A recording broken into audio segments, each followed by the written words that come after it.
attractive boat beside me here is the Jersey 36 Elanco. It started life as an Arvor, and now the moulds belong to a company called Landemores. You may not have heard of Landemores, but in fact they are much better known than you think, because it's Landemores who built the majority of oysters for the past 55 years or so, until 2014, when they sold off the oyster part of the business and are now building boats of their own. So let's have a little bit of a closer look at this one. Because every boat is hand-built at the yard in Norfolk, there are a dizzying array of options. In fact, it's not really options, it's pretty much custom built. But for example, you can have single or twin engines from a Volvo D3 150 horsepower right up to a Volvo D6 370 horsepower. They're all on shafts, they are protected by skegs and keels, and in fact, in this particular version, the owner has also specified a little electric pod drive. He keeps it on the Broads in Norfolk, so when he's just tootling around the Broads, he has a 15 kilowatt electric steerable pod drive, 8 hours of battery, and he's silent cruises for all day. But as soon as you want to, there's also a generator, so you can kick in with that. He's got solar panels on the roof, and of course, when he goes further afield, he fires up the twin Volvo D3s and can go as far as he likes on diesel power too. Because it started life as a hybrid sports fisher, it's an incredibly practical design. So what used to be the bait wells are now large storage lockers. All the fenders go in there. There's more storage under the seating, and then there's a massive lazarette down here, where on this boat we've got the electric pod drive and a generator, and these rather clever davits that plug in so you can carry a tender when you need to too. There are an endless different options. The standard boat tends to have bifold doors here. In this case, they've got the single door and this rather neat electric window, which is extremely quiet. You can barely hear the motor moving at all, but it just opens the galley up and means you can serve the cockpit, but equally you can shut the whole thing up and have a really nice weatherproof saloon. There's a load of different interior layout options. The standard boat tends to have the galley up on the starboard side with a helm's position over on the starboard. The owner of this boat wanted a more open riverboat style, so he's gone for this lovely open saloon with the galley split across both sides, a really large table that unfolds, another leg goes in there. You can then have freestanding chairs and seat probably 6 or 8 people. And then there's this very clever touch over at the helm here. So he wanted this full wraparound seating, but clearly out at sea you're going to want a little bit more support. So in this case, this helm seat cleverly folds out and up like this. There's a little support that slots in there, and then you've got a lovely seated helm position and a wheel that adjusts to make a proper sensible helm position. The base boat is more production oriented and has more mouldings, albeit with wood facings. This is the Elanco version, which is like the sort of premium, almost the Vanden Plough if you like, and it means you get all this beautiful woodwork. Clearly, having built boats for oyster, they really know what they're doing, and you only have to look. You don't just get the standard drawer, there's a second drawer on top, all of it beautifully fiddled, including in this case for your little coffee pods. The boat uses a standard shaft drive setup to keep things nice and simple and reliable, and in another little sailing boat touch, rather than having any fittings on the floor to catch your toes on, it's just a neat little sucker. Lift up the panel, and there you can see one of the 2 Volvo D3 150 horsepower engines. Because it's an enclosed wheelhouse, obviously means it's nice and cozy in the winter, but in the summer you've got sliding windows either side, you've got opening hatches up above, and even this central screen opens up. Then down below, again, it's a question of choosing the layout you want. The owner of this boat has gone for an open bow, but the standard layout is a separate forward double cabin and then another guest cabin tucked underneath. But let's have a little look down and I'll show you how it works. So here we've got the heads compartment, pretty decent sized. It's standing headroom for most. It's a little bit tight for me, I'm just over 6 foot, but you do have plenty of space. Pull out shower, sink, heads.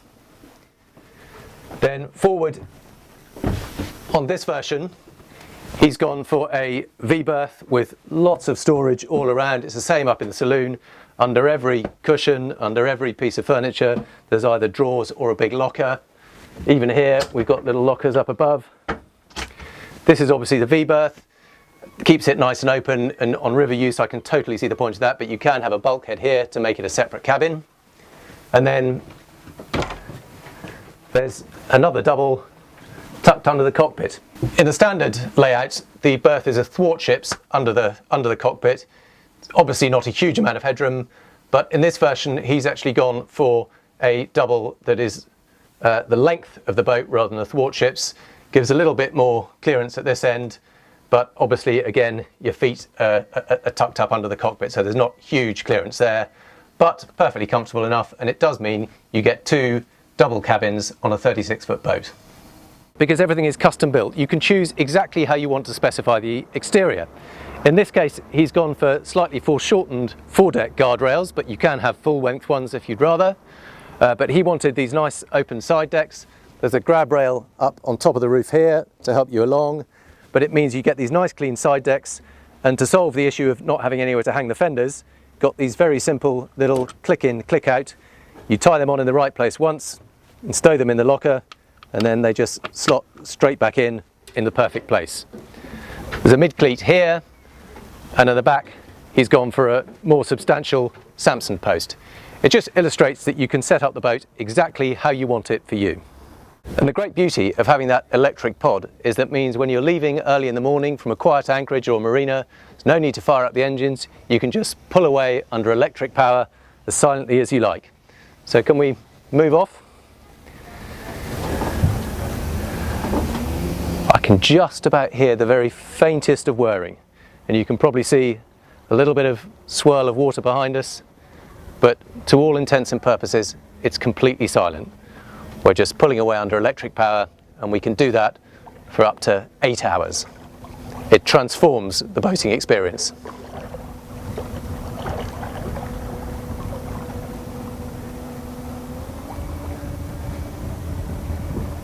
Because this boat is primarily built for the Broads and just has a couple of 150 horsepower Volvo D3 engines, it's never going to set the world alight in performance terms. If you go for the bigger engines, it will plane properly and get up to 25, possibly even 30 knots. But in this version, it's more about cruising comfortably at displacement speeds. It's very quiet at the moment. We're just turning over at just over 1,000 RPM, doing 5.5 knots and burning probably 10 litres of fuel an hour, possibly even less. We take it up to 10 knots. Probably hear the turbos beginning to pick up a bit, but even at 9-10 knots, you're burning 25 litres an hour. It's still nice and quiet, still very civilised, and at this speed you're never going to get any slamming. It tracks nice and true. The steering is a little bit heavy because you're turning not just the 2 rudders but the pod as well, but it does turn really quite quickly, pretty much in its own length. But it is just a little bit harder work than might be ideal. What you have got is very good visibility. You've got nice big screens in front of you all around, you've got good quarter lights astern, nice big glass doors, you can see all around. The only slight blind spot is behind this mullion here, which can hide a little bit just in front out to the starboard. But most of the time, if you keep an eye out, it's fine. You've got nice ventilation all round from the windows, and the central windscreen opens. And I'll show you what does happen when you do pick up speed a bit. You can hear the turbo whistle cutting in. We're now doing 2,500. Full whack is 2,800 RPM. You can feel the bow rise up, just tab it down a bit, and now you're doing 14.5, 15 knots. It does mean you can get a bit of a push on and push the tide and get home in a hurry, but to be honest, it feels like it's all a little bit hard work. It's great to have that option, but if you want to go this kind of speed, you're better off getting a bigger engine that will actually push it onto the plane. It really feels much more comfortable pulling it back down, keeping the turbos out and nice and quiet, and you can happily cruise all day at this 9-10 knots and make the most of what is a properly civilised gentleman's motor yacht. We're coming back into Pool Quay now, so I'm just going to flick on the electric motor, pull the diesels back into idle, kill the engines, silence reigns, and now we can just pick up the electric drive, which is so alarmingly quiet you almost don't know it's happening, but I can feel it coming in now. And we're back under electric power, and silence rules. It's the most eerie feeling. What really brings home just how quiet it is under electric power is when you turn the wipers on. The wiper motors are actually noisier than the electric drive. That's something I've never experienced on a motorboat before. You don't even hear the wiper motors. Now, that's the noisiest thing on the boat.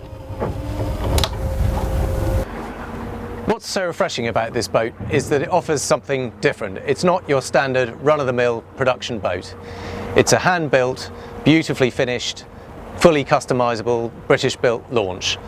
And having the option of electric motors and whatever interior layout you want just makes it something personal, something desirable. Yes, it's a bit more expensive. The base boat is 277,000 ink VAT. This particular version, the Elanco with all the nice wood, is more like 347 ink VAT, and then the electric motor is probably another 20 grand on that. It's not the cheapest boat in the market, but if you're after something different, something attractive, something special, and above all, something tailor-made for you, I can completely see the point of it.